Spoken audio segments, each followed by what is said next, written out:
Akkam jirtu maatiiwwan chaanaalii baruuftuu har'a kan waliin ilaallu tooftaa lammaffaa gabatee kiibotaa fayyadamuun kiibii lakkoofsisaa barbaaduu kan jiru waliin ilaalla. Egaa tooftaa lammaffaan kun gabateetti fayyadamtanii kiibii lakkoofsisaa akkamitti kan isin barbaadan kan jedhu kan waliin ilaallu ta'a jechuudha. Na hordofaa. Gocha 2.4 yoo ilaallu shallaga irra keessoo fayyadamuun gatii tilmaamaa barbaadi. Asirratti 2.1 kiibii jedha.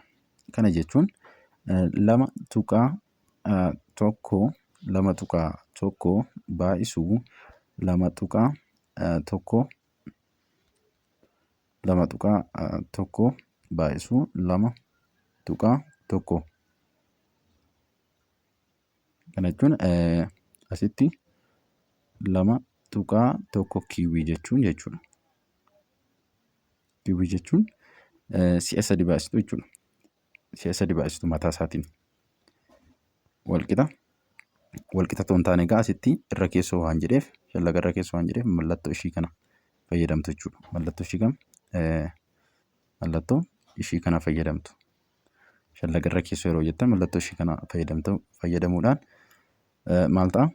9.261 ta'a. Itti aansuudhaan kan isa kanaati. 3.6 kiibii jechuun 3.6 baay'isuu 3.6 baay'isuu 3.6 mallattoo ishii kana fayyadamtu shallaga irra keessoo waan jedheef yeroo baay'isan kana meeqa argattu? 46.65 ta'a. Inni itti aanu immoo jaarra kan jirudha. Maal gootu? 0.045 kiibii jechuun 0.045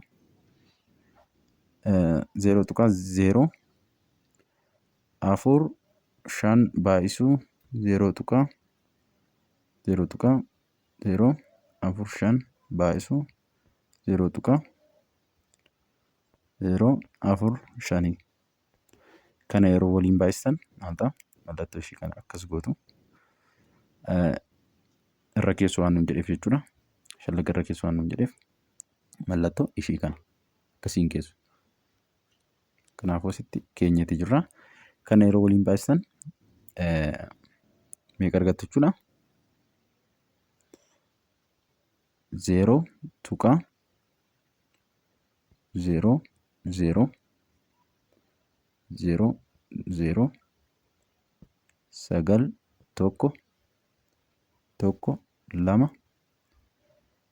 ta'a.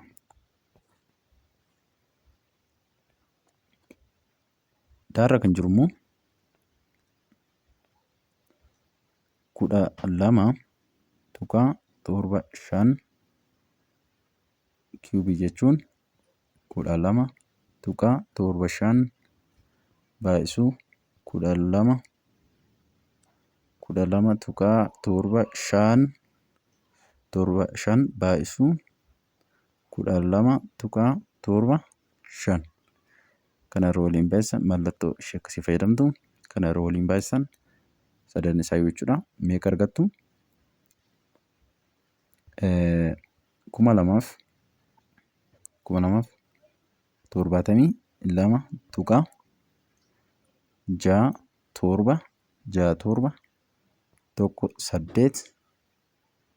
2,267.1875 kana ta'a jechuudha. Shallaga armaan olii irraa akka hubattutti kiibii lakkoofsota deesimaalii barbaaduun rakkisaa fi kan yeroo fixudha. Egaa akkuma amma argitan baay'isuunsaa kan isin rakkisudha jechuudha. Kiibii deesimaalotaa jechuudha. Akkasumallee kan yeroo fixudha jechuudha. Akkuma argitan kan isa kanaaf yoo ilaaltan amma baay'ee 0.00091 2 5 jechuudhaan kan nuti keenye. Kun egaa baay'isuudhaaf baay'ee kan isin rakkisudha. Akkasumallee yeroo fixachuudha. Rakkoo kana dhabamsiisuuf gabatee kiibotaa fayyadamuun gatii tilmaama kiibotaa barbaanna. Egaa rakkoo kana hambisuuf maal fayyadamna? Gabatee fayyadamna. Gabateen maaliif fayyada? Gabateen maaliifidha jechuudha kan inni fayyadu? Akka isa kana dheeratu. Akka isa kana hin dheeratu. Yeroo gabatee fayyadamte jechuudha. Itti butuudhaan kan inni gabaabsee barreessuudhaan yookiin immoo lakkoofsa sana itti butuudhaan kan inni nuuf kaa'u jechuudha. Akkamitti kan jedhu walumaan ilaalla. Garaagarummaa isaa maalidha kan jedhu kan gabatee fi kan nuti shallagnu sun jechuudha. Kan waliin baay'ifnu osoo gabateen fayyadamiin simjenneet kan waliin baay'ifnuu fi gabatee yeroo fayyadamnu garaagarummaa isaa maal akka ta'e waliin ilaalla jechuudha. Fakkeenyaa 16ffaa gabatee kiubii fuulota dhuma kitaaba kanaa irratti argamutti fayyadamii kiubii 1.95 barbaadi. Egaa akkuma iskeer ruutii akkuma iskeerii fi iskeer ruutii gabatee irraa barbaadnu kiubii fi kiub ruutiinis ni qaba jechuudha. Gabatee irraa barbaadu. Innis eessatti argama? Dhumuma kitaaba kanaa irratti kan inni argamu.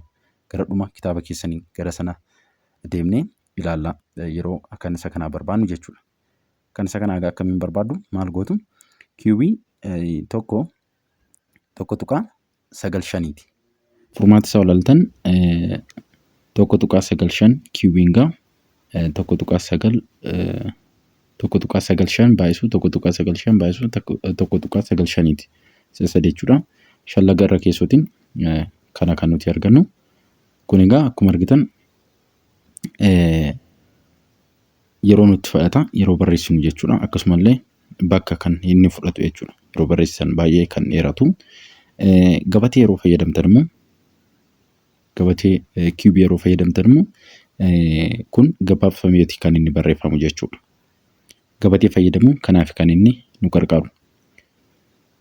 Tokko yeroo nu qusata akkasumallee salphaatti akka nuti achirraa argannu nu taasisa jechuudha.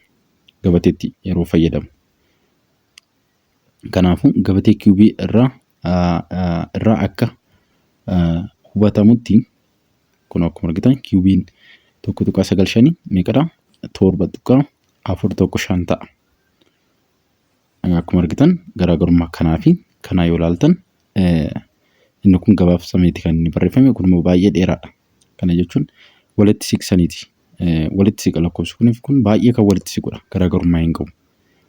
Inni kun dheeratee barreeffamu iyyuu malee kun immoo gabaabfamee barreeffamu malee lakkoofsi kun baay'ee kan walitti siqudha. Akkuma argitan asitti 7.4 jedha. Asitti immoo 7.415 lakkoofsi kun baay'ee kan walitti siqudha jechuudha. Gabatee kiubii yeroo fayyadamu kana arganna. Akkamitti argannu kan jedhu gargariitti kan waliin ilaallu ta'a. Yeroo gabatee kiubii fayyadamnu waliin ilaalla. Garaagarummaan qabu gabatee kiubii fi gabatee iskeerii jechuudha. Gabateen isaa garagara ta'uyyuu akkaataatti isin barbaaddan gabatee keessaa jechuudha. Lakkoofsa kiubii isaa akkasumallee kiub ruutii yeroo barbaaddan akkuma iskeerii fi iskeer ruutii barbaadaa turre sanaan barbaaddu. Gabateen isaa garuu garagaradha. Gabatee adda addaa qaba. Waliin kan ilaallu taasisa. Akkuma asirratti argatan kun saampilii isaati. Saampilii kuubii ittiin barbaadnudha gabatee isaati jechuudha. 1.9 mitiiree kan nuti barbaadnu. 1.9 asii gadi xaarraa ka'uudhaan asii gadi barbaadna. 1.9 jechuudha. 1.9 erga arganne 1.95 immoo mitiiree kan nu kennameeru. Kanaafuu 1.9 erga arganne gara mirgaatti deemna. gara mirgaatti deemna. Hamma maalitti hanga olee 5 bira geenyutti jechuudha. Oleen 5 immoo kunuuti. Oleen 5 immoo kunuuti. Akkuma argitan asirratti tokko tuqaan 9 sana booda akkas deemna. Gara maalitti? Gara mirgaatti deemna. Gara mirgaatti hanga maalitti? Hanga olee 5tti. Maaliif tokko tuqaan 9 5 waan ta'eef jechuudha. Isheen kun asii 5 waan taateef hanga olee 5tti kan nuti deemnu. Akkuma iskweerii gabatee keessaa barbaadnutti jechuudha. Viidiyoo darbe keessatti waliin ilaalleetii turre akkamitti lakkoofsa tokko iskweerii isa gabatee keessaa akkamitti barbaadna kan jedhu waliin ilaalleetii jira. Kunis illee kiubii yeroo barbaadnus bifuma sanaan jechuudha. Garuu gabateen isaa garagaradha. Kanaafuu kiubiin tokko tuqaa 9 meeqadha? 7 tuqaa 4 tokko 5 ta'a jechuudha. Tooftaa sadaffaan immoo teekinooloojiitti fayyadamuun. Teekinooloojiitti fayyadamuun jechuun immoo kaalkuleetaraadha jechuudha. Kaalkuleetaratti fayyadamtanii kaalkuleetara saayintifikiitti fayyadamtaniiti kan isin barbaaddan. Kaalkuleetara saayintifikiitti fayyadamuun kiubii lakkoofsotaa barbaaduuf tarkaanfilee armaan gadii fayyadamuu jedha. Tarkaanfichi maanni? Lakkoofsa kiubii ta'u barreessuu. Lakkoofsa kiubii ta'u barreessuu. Fakkeenyaaf 2 kiubii gootoota 2 barreessitu. 3 kiubii gootoota 3 barreessitu. 5 kiubii gootoota 5 barreessitu jechuudha. Itti aansuudhaan kaalkuleetara irraa xaa paawuriyaa kan jedhu tuquu jedha. Maal gootu? Xaa paawuriyaa kan jedhu tuqxu. Kaalkuleetaricharra ni jira waan ta'eef kun xaa paawuriyaa kan jedhu isa tuqxu jechuudha. Sana booda lakkoofsa 3 tuquun lakkoofsi argamu kiubii lakkoofsichaati. Lakkoofsa sana booda kana erga tuqxanii xaa paawuriyaa erga tuqxanii lakkoofsa 3 tuquun lakkoofsi argamu sun kiubii lakkoofsichaati jechuudha. Kaalkuleetara saayintifikii yeroo fayyadamtan fakkeenyaaf 5 kiubii gootoote maal gootu? Lakkoofsa sana tuqxu. Eenyuun 5 tuqxu jechuudha. Lakkoofsa kaalkuleetararra lakkoofsa 5 tuqxu kaalkuleetararraa jechuudha. Itti aansuudhaan maal gootu? Xaa paawuriyaa kan jedhu tuqxu. Xaa paawuriyaa. Sana booda lakkoofsa 3 tuquun lakkoofsi argamu kiubii lakkoofsichaati. Sana booda immoo maal gootu? 3 tuqxu. Lakkoofsi argattan sun kiubii lakkoofsichaati jechuudha.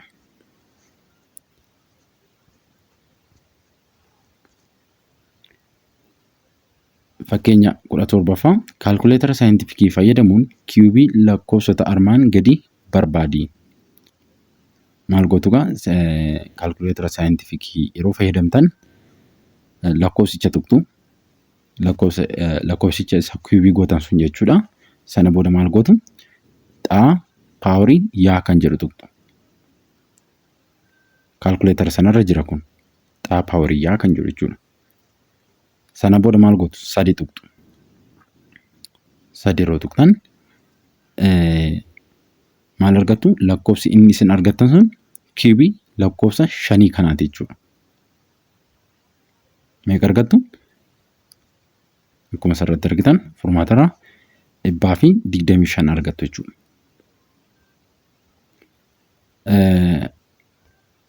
Baarras kan jiru bifuma kanaatiin kan isin hojjettan. Maal gootu jalqaba? 13 tuqxu. 13 erga tuqxanii xaa paawurii yaa kan jedhu tuqxu. Kaalkuleetara saayintifikii irraa jechuudha.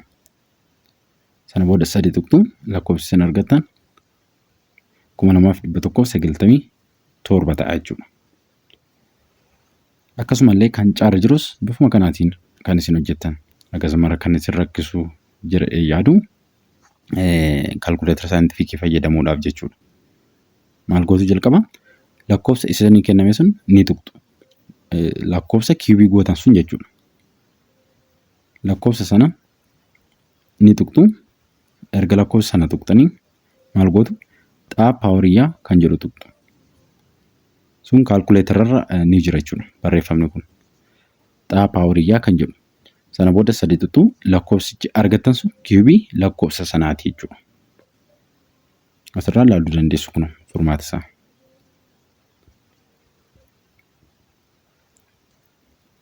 Inni itti aanu piroojeektii 2.1 waliin ilaalla. Barattoota lakkoofsonni armaan gadii kiiboota sirrii ta'uu fi ta'uu dhabuu isaanii irratti mari'achuun barreessaa jedha.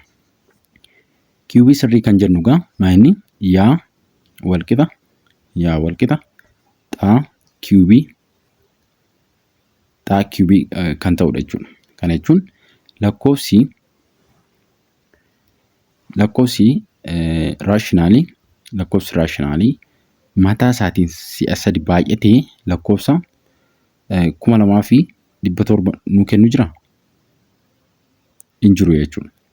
Kanaafuu kun kiubii sirrii miti.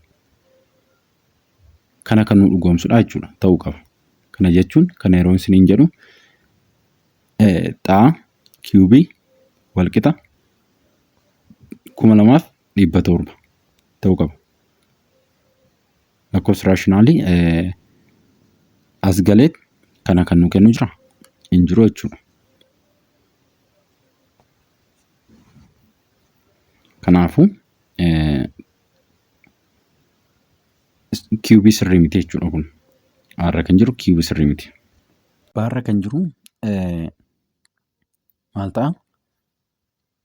Asirratti xaa kiubii walqixa 16,000 jechuudha. 16,000 kana kan nu dhugoomsu jira lakkoofsi raashinaalii jechuudha hin jiru. Lakkoofsi raashinaalii mataa isaatiin si'a 3 baay'atee 16,000 kan nu kennu hin jiru jechuudha.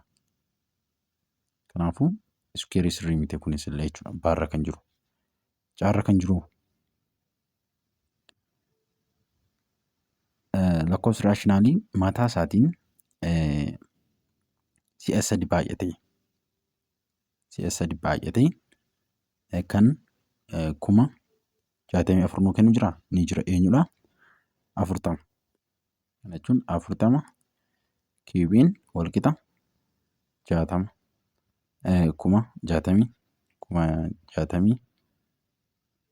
64.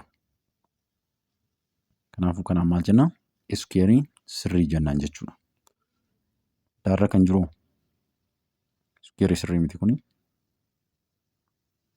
Lakkoofsi mataa isaatiin si'a 3 baay'atee kana jechuun kiubii ta'ee lakkoofsi kiubii ta'ee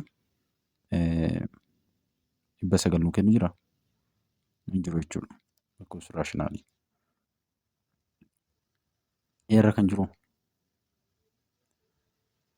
jiru iskuweerii sirriidha. Sababni isaas 50 kiubiin walqixa lakkoofsa kana nu kenna jechuudha. Kanaafuu maal jenna? Iskuweerii sirrii jennaan kana.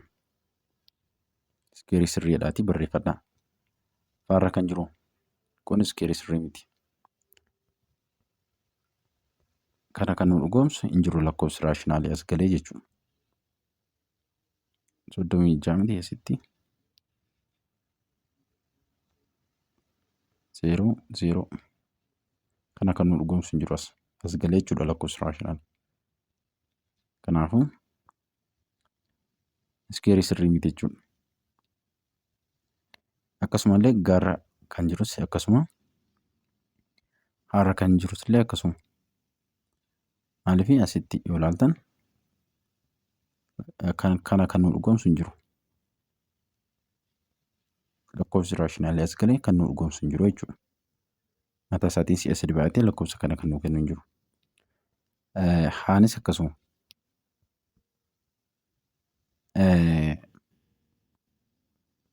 Kuma 10 lakkoofsa as galee kana nu kennu hin jiru. Lakkoofsi raashinaalii as galee 10,000 nu kennu hin jiru.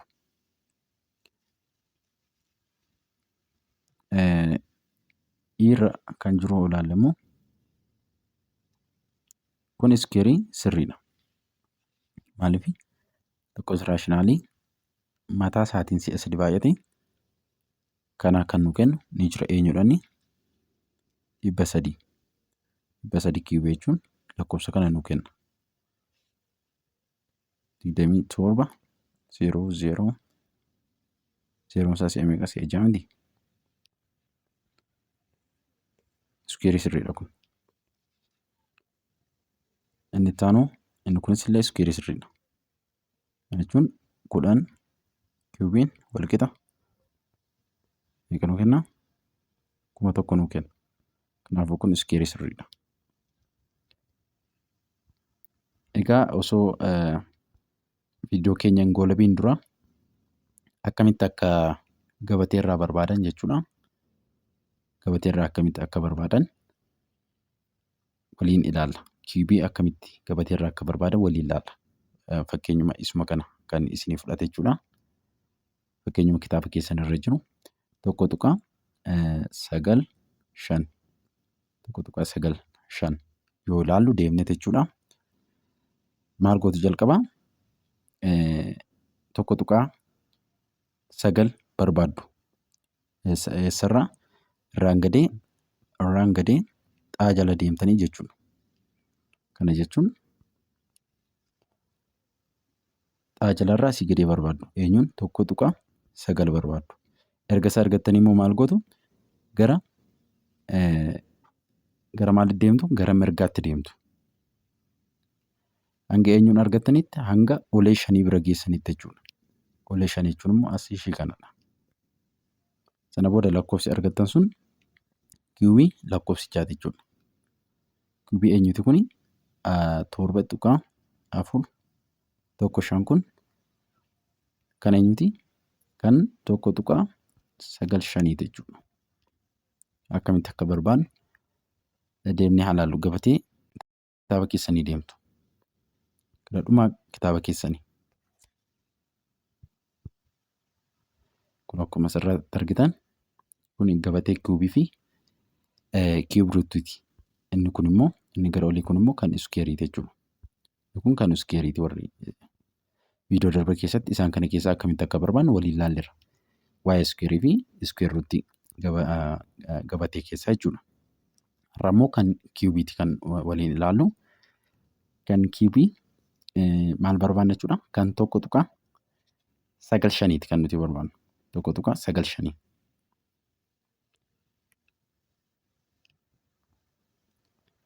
Maal gootu? 1.95 maal gootu? Asii gadee dhuftu kana keessaa 1.9 kunooti. 1.9 5 mitiiree kan nuti barbaannu. 5 akkana dhuftu. Gara maalitti deemtu? Gara mirgaatti deemtu. Hanga eenyu bira geessanitti? Hanga olee 5 bira geessanitti. Oleen 5 kunooti asis. Maaliif 1.95 waan jedhuuf. 5 waan jedhuuf dhumni isaa haga olee 5tti deemtu jechuudha. Sana booda kiibni isaa asitti kana ta'a. Eenyudha lakkoofsichi? 7.415 jechuudha. Akkuma argitan. Kiibiin 1.95 meeqadha? 7.415 gabatee irraa yeroo fayyadamnu jechuudha. Egaa viidiyoo itti aanuun 2.22 kiibruutota kan jedhu walitti deebina. Hagama baranne kana keessatti bakka gaaffii isinitti ta'e koomentii jalatti na barreessuu hin dagatinaa. Nagaan naa tura.